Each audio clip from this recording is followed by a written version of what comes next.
Welcome. If you want to get LED keyboard on your OnePlus Nord N10 5G, at first you have to go for the Play Store, then tap on search, pull and type LED keyboard,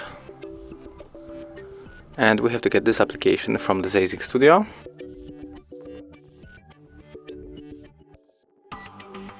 Right now we can open, click right here to get started, click OK. Right now we have to switch for our LED keyboard by tapping on the switcher, then click to turn on and OK, go for the input options and switch to LED keyboard. Right now we are able to pick up one of this theme. I think that I'm going to take this one, RGB Sunny or maybe RGB Candle.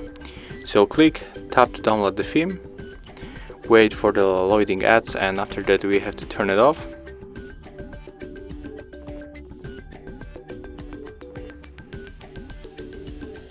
Okay, it takes too much time, so just skip this one and go maybe for this one.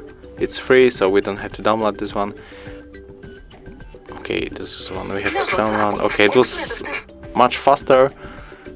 So now just click here in the right upper corner, and as you can see, that's how our keyboard looks right now. And thank you guys for watching. Leave thumbs ups, comments and subscribe to our channel. See ya!